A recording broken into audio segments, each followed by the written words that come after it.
Assalamualaikum warahmatullahi wabarakatuh. Perkenalkan, saya Endang Sri Palupi, dosen Prodi Teknologi Informasi dari Universitas Bina Sarana Informatika Jakarta.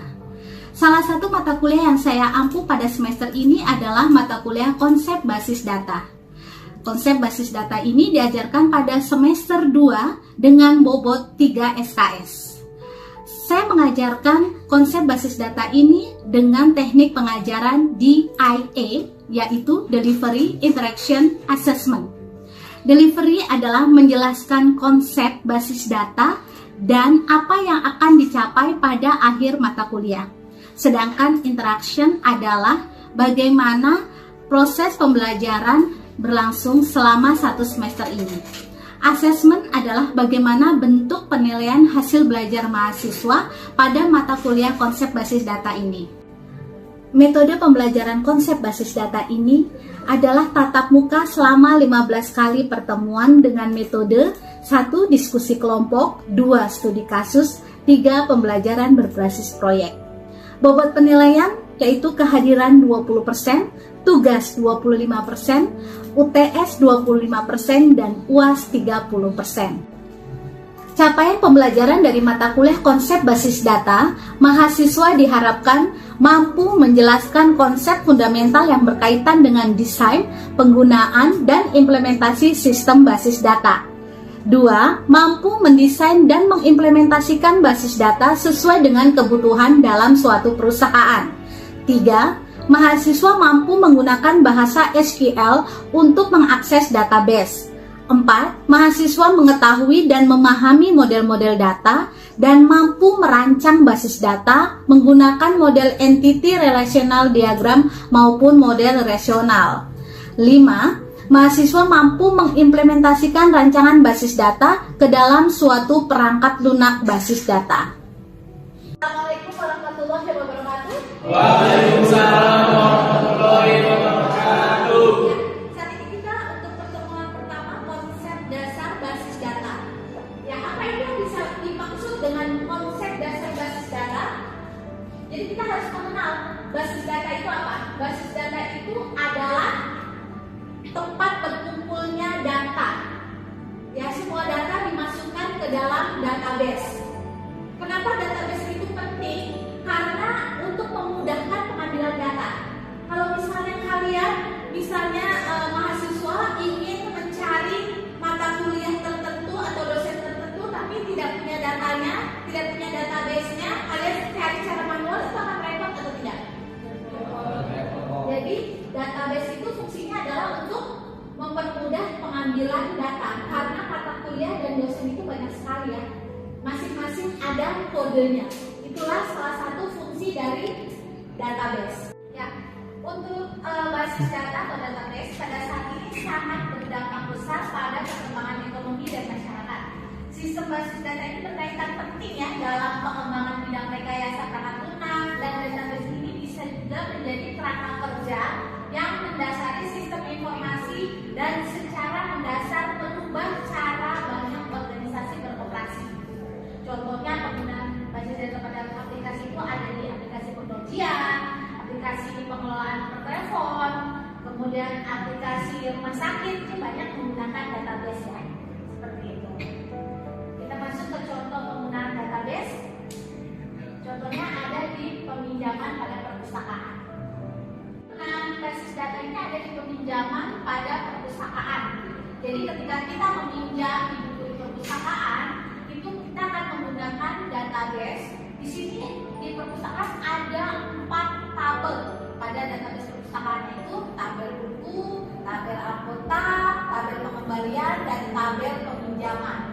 Itu semua adalah tabel-tabel yang ada di basis data perpustakaan.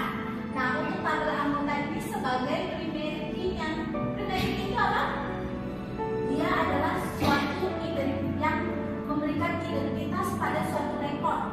Misalnya untuk anggota namanya Mas Ridwan, itu tabel anggotanya 01. Lalu Mbak Sita itu 02. Lalu Mas Anwar itu 03. Jadi masing-masing anggota itu mempunyai primary key yang berbeda-beda, mempunyai nomor yang berbeda-beda. Ketika diketik untuk tabel anggota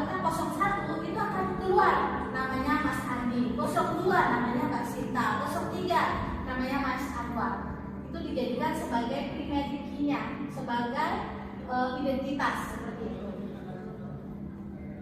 Kemudian, ya, baik, untuk fungsi database itu apa? Ada yang bisa menjawab?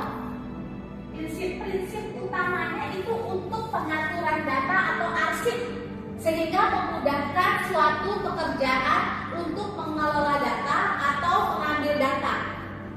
Kalau tidak ada database itu, nanti datanya bisa kececer, ya, bisa berantakan, dan ketika kita membutuhkan data itu akan membutuhkan waktu lama. Seperti itu. Jadi dia lebih pengaturan data atau arsip untuk mempermudah pekerjaan. Secara garis besarnya untuk tujuan atau fungsi dari database adalah seperti itu, ya. Untuk kemudahan kecepatan dalam pengambilan data dan arsip. Jelas, Mas Andi?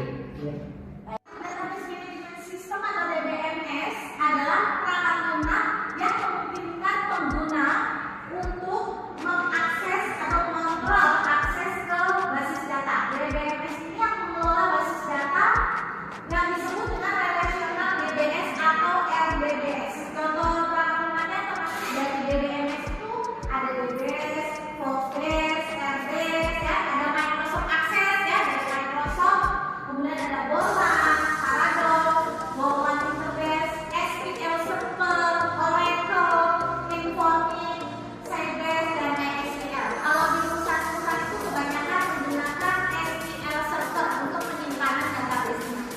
Seperti itu, ya. Lanjut ke halaman selanjutnya. Ini seperti ini, ya, gambaran dari DBMS. Ya, untuk sistem database-nya itu ada beberapa visi dari user, ya.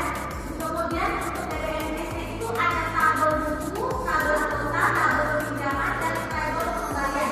Ini contoh dari DBMS untuk perpustakaan atau database dari perusahaan tadi, yang terdiri dari 4 tabel buku, tabel anggota, tabel pinjam, dan tabel pembelian. Kemudian ini adalah visi dari admin. Ya, untuk komponen basis data itu ada hardware. Kalian pasti sudah tahu, ya, hardware itu apa? Perangkat keras itu adalah arti dari hardware, ya. Nah, perangkat keras itu contohnya apa? Yes, PC, server, mouse, itu termasuk dari hardware. Fisik yang bisa dipegang, yang bisa disentuh, itu adalah hardware, ya. Jadi DBMS dan aplikasi ini membutuhkan hardware untuk dapat berjalan. Perangkat kerasnya dapat berpisah dari satu komputer pribadi ke mainframe tunggal atau jaringan komputer. Perangkat keras tersebut bergantung pada persyaratan organisasi dan DBMS yang digunakan, ya.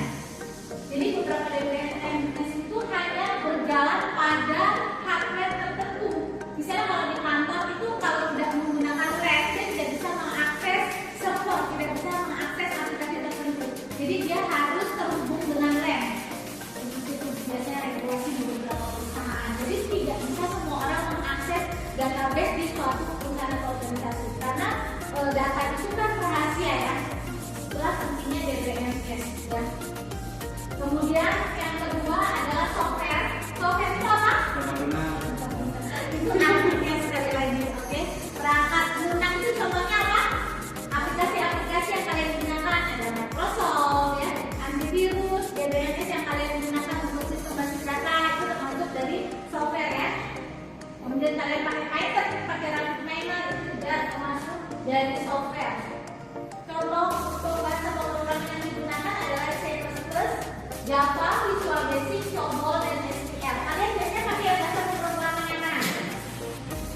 SQL, ya, sudah belajar, ya, SQL, ya. Nah, SQL itu adalah salah satu bahasa pemrograman untuk database juga, ya. Kemudian yang ketiga itu adalah data. Data adalah komponen yang paling penting di lingkungan DBMS ini. Contohnya kalau kalian menginput nama mahasiswa, kemudian alamat, umur, jenis kelamin, tanggal lahir, itu termasuk data. Itu yang harus kalian input database. Itu yang paling penting. Karena basis data itu adalah berisi data-data operasional. Kemudian ini adalah contoh dari penggambaran